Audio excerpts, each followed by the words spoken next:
Hey there, welcome back to Story Slices, where we slice through the best Reddit tales just for you. Let's dive right into the first story.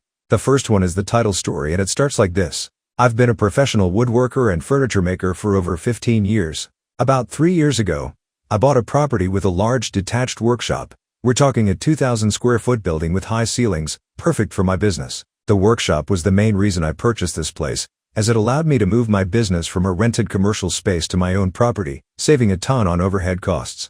The workshop has a large parking area in front of it, enough space for 4 to 5 vehicles. This is crucial because I often have large projects that require multiple vehicles, my work truck for deliveries, my personal vehicle, and sometimes clients coming to check on their custom pieces. I also occasionally have lumber deliveries that need that space to maneuver. Everything was perfect for the first 2 years. Then the Thompsons moved in next door. The Thompsons were a middle-aged couple with 3 adult children who seemed to visit frequently. From day one, they acted like they owned the entire neighborhood. Mrs. Thompson would complain about every little noise from my workshop, even though I only operated during normal business hours and was well within legal noise limits. Mr. Thompson would glare at me whenever I had lumber delivered, claiming the trucks were too loud. But the real problem started when their kids began using my workshop parking area as their personal parking lot. It began gradually. One morning, I came out to find a beat-up Honda Civic parked in my space. I knocked on the Thompsons' door. "Oh, that's just my son's car," Mrs. Thompson said dismissively. "He's staying with us for a few days and your parking area was empty." "Ma'am, I need that space for my business," I explained politely. "Please have him move the car." She rolled her eyes but agreed. The car was moved, and I thought that was the end of it. I was wrong. Over the next few weeks, different vehicles started appearing in my parking area, sometimes overnight, sometimes during the day. Each time, it was one of the Thompson kids' cars. Each time, I had to go over and ask them to move. One morning, I had a major delivery scheduled, $8,000 worth of exotic hardwood for a high-end dining room set I was commissioned to build. I came out to find 3 cars parked in my space, completely blocking access for the delivery truck. I went to the Thompsons' house and knocked. No answer. I called the number they'd given me. No answer. I texted. Nothing. The delivery truck arrived, and there was nowhere for it to park. The driver was getting impatient. "Look, man, I've got other deliveries," he said. "If I can't unload here, I'll have to reschedule." Rescheduling would have pushed my project back by 2 weeks and potentially cost me the client. I was furious. I called the police non-emergency line and explained the situation. An officer came out and verified that this was my property and these vehicles were parked without permission. "You can have them towed," he said. "It's your right as the property owner." I'd been trying to avoid this level of confrontation with my neighbors, but they'd left me no choice. I called a towing company, and within an hour, all 3 cars were gone. The screaming started around noon. "Where are our cars?" Mrs. Thompson was at my workshop door, face red with rage. Her husband was right behind her, looking equally angry. "They were towed," I said calmly. "I had a delivery scheduled and couldn't access my workshop because of your kids' vehicles." "You had no right," Mr. Thompson bellowed. "Actually, I had every right. This is my property, and those vehicles were parked here without permission. I've asked you multiple times to stop parking here." "We're calling the police," Mrs. Thompson threatened. "Go ahead," I replied. "They've already been here today and confirmed I was within my rights to have unauthorized vehicles towed." What followed was a stream of threats and insults. They called me every name in the book. They threatened to sue me. They threatened to make my life hell. I remained calm and recorded the entire interaction on my phone. Finally, Mr. Thompson got in my face. "You'll regret this. Nobody messes with my family." "That sounds like a threat," I said, still recording. "Would you like to clarify what you mean by that?" He backed off slightly but continued glaring. "Listen carefully," I said. "This is private property. Your family's vehicles are not welcome here. If you park here again, they will be towed immediately. If you threaten me again, I will file a police report. Are we clear?" They stormed off, but the drama wasn't over. The next day, I installed security cameras covering my entire workshop area. Good thing too, because over the next week, the Thompsons tried everything they could to retaliate. They called code enforcement claiming I was running an illegal business. I had all proper permits and licenses. They called the police claiming I was making excessive noise. Officers found I was well within legal limits. They started parking their cars on the street in ways that made it difficult, but not impossible, for my clients to access my workshop. But the cameras caught something more serious. Late one night, Mrs. Thompson's daughter was recorded attempting to pour something into my work truck's gas tank. Fortunately, my new security system sent an alert to my phone, and I caught her in the act. This time, I called the police immediately. They arrived quickly and arrested her for attempted vandalism. The substance was later identified as sugar, which could have caused thousands in damage to my engine. The next day, I had my lawyer send the Thompsons a cease and desist letter. It detailed every incident, including the attempted vandalism, and made it clear that any further harassment would result in legal action. They didn't take it well. "You got our daughter arrested," Mrs. Thompson screamed through my workshop door. "She could lose her job." "Your daughter attempted to vandalize my vehicle," I replied through the closed door. "She's lucky I'm not pressing charges. Please leave my property before I call the police again." But the Thompsons weren't done. A few days later, I arrived at my workshop to find 5 cars parked in my space. Apparently, they'd called in reinforcements from extended family. Fine, they wanted to play hardball? I could play hardball. I called the same towing company. Within 2 hours, all 5 vehicles were gone. But this time, I was prepared for the aftermath. When the Thompsons came screaming, I didn't even open my door. I just pointed to the new signs I'd installed. "Private property, unauthorized vehicles will be towed at owner's expense," complete with the towing company's information and all necessary legal disclaimers, as required by state law. "You can't do this," Mr. Thompson yelled. I opened my workshop door just enough to hand them a document.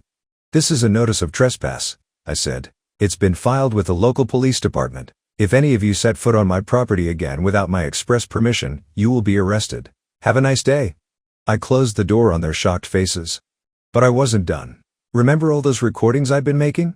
I compiled them into a neat package: the verbal threats, the attempted vandalism, the harassment, and had my lawyers send it to their employers.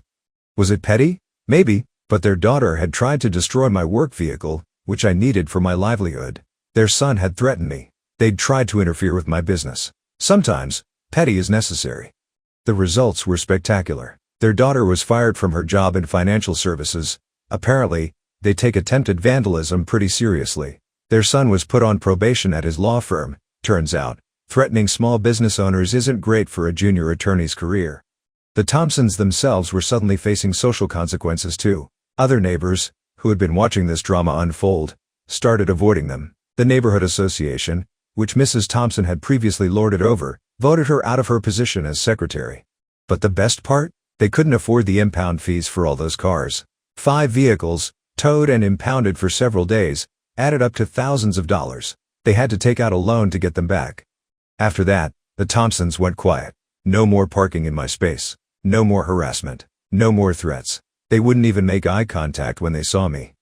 A month later, a for sale sign appeared in their yard. 2 months after that, they were gone, replaced by a lovely retired couple who actually came over to introduce themselves and asked about commissioning a custom coffee table.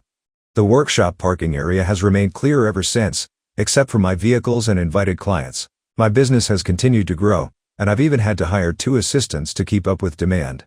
Looking back, I realize I could have handled things differently. I could have tried harder to reason with them, could have been more patient, but sometimes, you have to stand your ground and show people that their actions have consequences.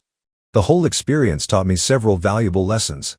Document everything. Those security cameras and recordings saved me multiple times. Know your rights and the law. Having all proper permits and understanding property laws made it easier to defend my position. Don't be afraid to enforce boundaries. Being nice is good, but not when people take advantage of it. Have a good lawyer on speed dial. Mine was worth every penny. The workshop is running smoothly now. The new neighbors are friendly and respectful. Sometimes I see the Thompsons' old house and remember the drama, but mostly I'm just grateful for the peace and quiet. Oh, and I installed an automatic gate across my parking area, just in case. Epilogue. Last week, I ran into one of the Thompson kids at the hardware store. He actually apologized for his family's behavior, saying they'd had a lot of personal issues during that time but handled everything badly. I appreciated the apology and told him so. Sometimes, people do learn from their mistakes. The experience also led me to get more involved in local small business advocacy. I now volunteer with a group that helps other small business owners understand their rights and navigate similar situations. Every few months, I share my story at their meetings as a cautionary tale about the importance of setting and maintaining boundaries. The coffee table I made for my new neighbors turned out beautifully, by the way. They've since commissioned 3 more pieces and referred several friends to me. It's amazing what can happen when you have good neighbors who respect boundaries and appreciate craftsmanship. As for my business, the whole incident actually helped in an unexpected way. Word got around about how I stood up to the Thompsons, and several local business owners reached out to commission pieces. Apparently, they'd had similar issues with the family and appreciated someone finally standing up to them. The automatic gate I installed has become a bit of a conversation piece. I had it custom made by a local metalworker, incorporating some woodworking elements into the design. It's become a sort of collaborative showcase piece that both of us use to demonstrate our work to potential clients. These days, when I think about the whole situation, I'm actually grateful in a way. It taught me valuable lessons about running a business, dealing with difficult people, and the importance of standing up for yourself. Plus, it gave me a great story to tell at business meetings.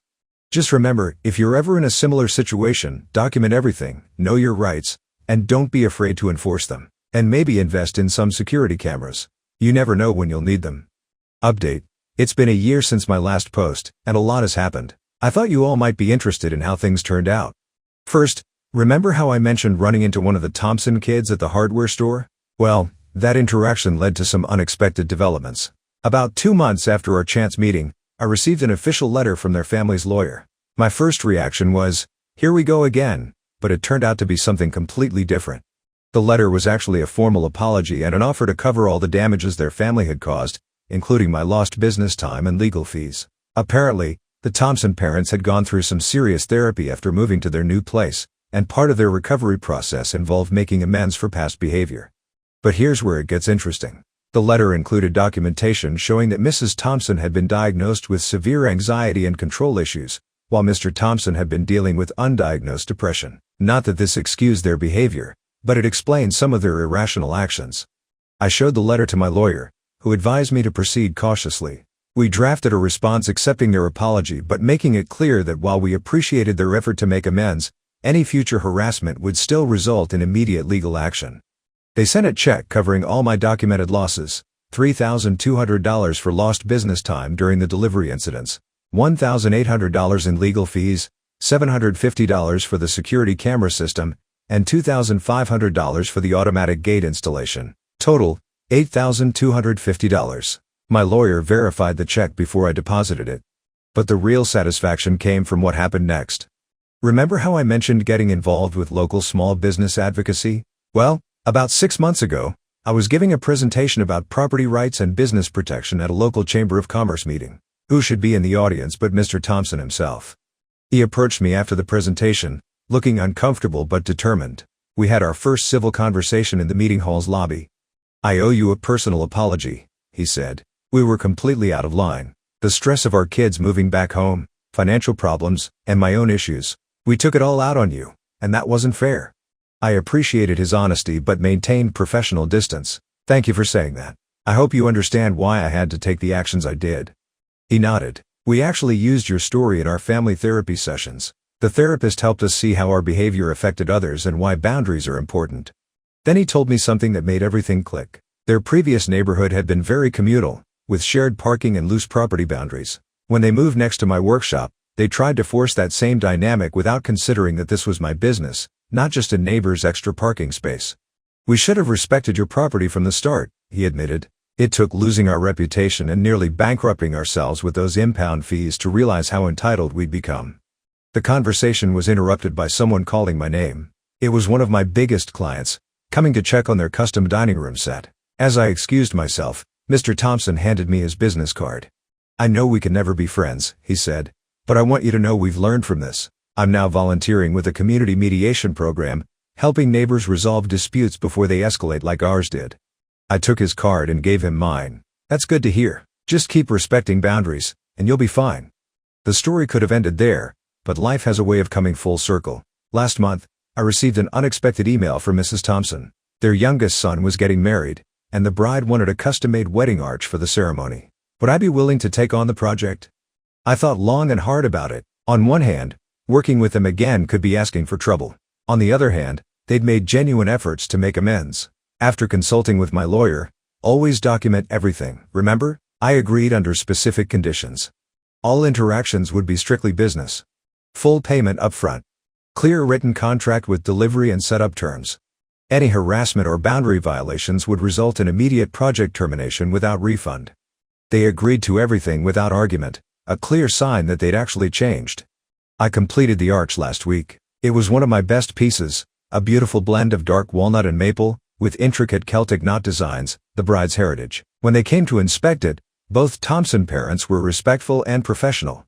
Mrs. Thompson even commented on how much more peaceful their lives had become since learning to respect boundaries. The wedding was yesterday. I delivered and set up the arch exactly as contracted. The ceremony went perfectly, and several guests asked for my business cards. The Thompson parents maintained appropriate distance, treating me like any other vendor. As I was packing up, their son, the groom, came over to thank me. "I know our family gave you hell," he said, "but I'm glad you stood your ground. It forced us all to take a hard look at ourselves. That arch will always remind us of the lessons we learned." My business has continued to thrive. The automatic gate has never needed to be used against unwanted parking, though it's been great for security. My security cameras have only captured legitimate business activities and the occasional curious deer. The Thompsons' old house has become home to that retired couple I mentioned, who have become valued clients and friends. They've commissioned 6 pieces now, and their referrals have helped my business grow even more. They often joke about how they got such a good deal on the house because of the previous owner's reputation.